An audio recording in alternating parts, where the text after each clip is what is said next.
everyone, it's Margaret Manning here with 60 and Me. This is the place where women over 60 come to be inspired. And my guest today is Nancy Queen.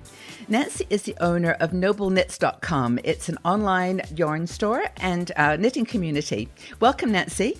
Hi, thanks so much for having me, Margaret. Oh, you're very welcome. You know, I'm really happy to have you here. And I forgot to mention, by the way, before we start, that not only are you passionate about knitting and about having a community of women that knit, you actually have written 2 books. One is, yes. I know I'm going to stumble because these are great titles, but The Chicks with Sticks Guide to Knitting and Right. The Chicks with Sticks Guide to Crochet.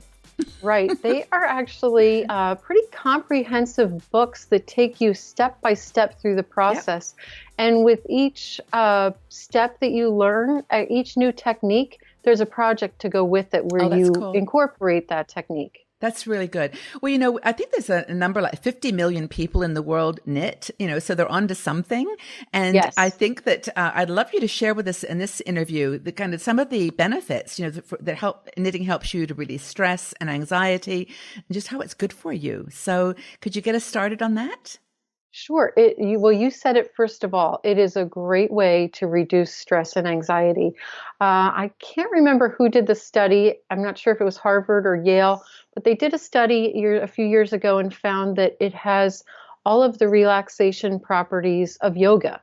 Yeah. And it's the reason for that is you control your breathing. It's very rhythmic, and it really helps you relax and unwind. It's great for if you're at a doctor's appointment or in the car for a long time, or you're on public transportation and you just need to kind of hone into you and center yourself.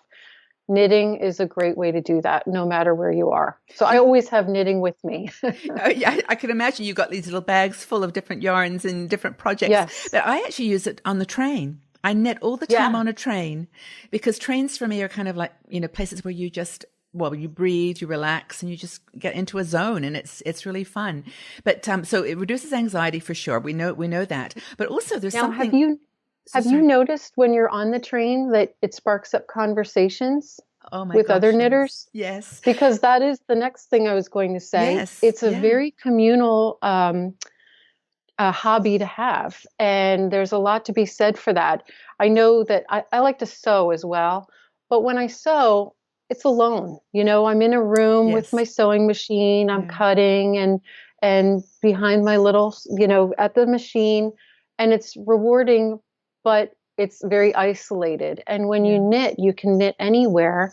And it definitely tends to bring people together, and you form friendships and bonds through this hobby, and you share your passion together, and there's not much that's better than that.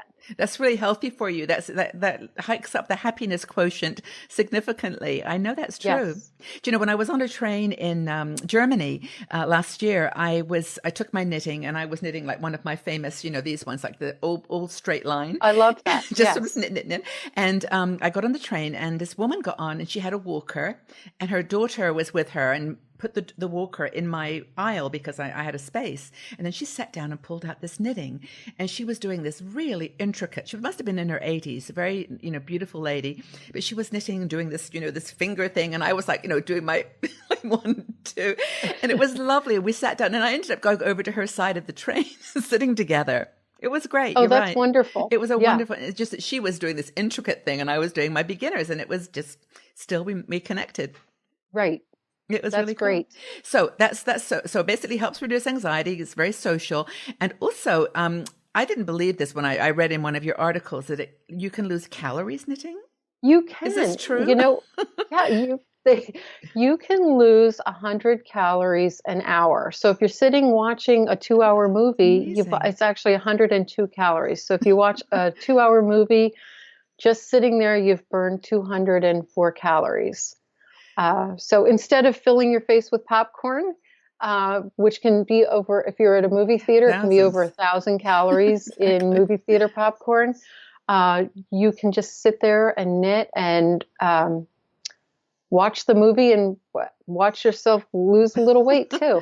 Well, and also you can't do anything bad when you're knitting. I mean, if you're doing your hands, you can't like put a cookie in your mouth or smoke or cigarette. So exactly. Yeah, it definitely helps to curb those those bad habits that we've picked up along the way. Yeah. Do you ever find yourself when you're knitting just kind of getting into like you almost forget where you are? Like you Oh, almost all the just time. you slip Yes. away somewhere and it's like a Yes. memories and nostalgia, which is also good for your brain. Yes. It definitely fires off a lot of good receptors in your brain, and like you said, helps with endorphins, because it definitely just kind of zones you to a place that where you can be focused. Yeah. And it's very mindful when you knit. You have to be present to work through those stitches, so it keeps you in the moment. Do you think it's better, well, better or worse, but do you think it's very useful when you do multiple like complex stitches? Does that give your brain more exercise if you just push yourself a little Oh, bit? definitely. Yeah. Yes. You know, it keeps your brain sharp because you're having to master something that's Yeah. new or It's new. different, and having that repetitive stitch pattern that you might be saying to yourself or having to count keeps you sharp. You know, it's interesting that we were reading a story. I actually talked about it on 60 and Me about the fact that time seems to time seems to speed up as you get older. It's like, where did the time go? And this article said that you need what's called memory markers in order to, remember. And this is because when you're young, you're doing things for the first time.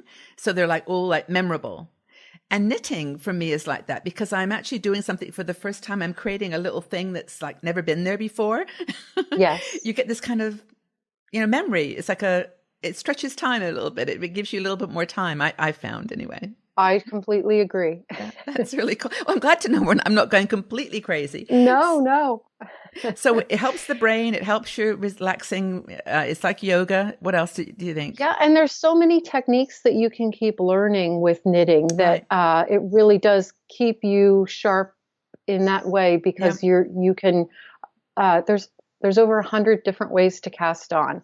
There are so many different stitch patterns and techniques. There's a company that does a new stitch every single day. And that just shows you how many, there's books after book on, 300 stitch techniques, 600 stitch patterns. It's something that you can keep learning and growing from your whole life. Yeah. And you know something, it's not just older people. I mean, there used to be this stereotype about older people, grannies sitting down to knit, but knitting is really popular now with young people too. It is. And it's another way to, passing on that technique that you've learned to a friend, a grandchild, really gives you something back too. It's very rewarding, and you've passed on something that they're going to have for a lifetime. Well, I think that's a happiness quotient right there. I think that's our fifth reason for knitting, that releases stress and anxiety, but it also adds all these other benefits too. So yes.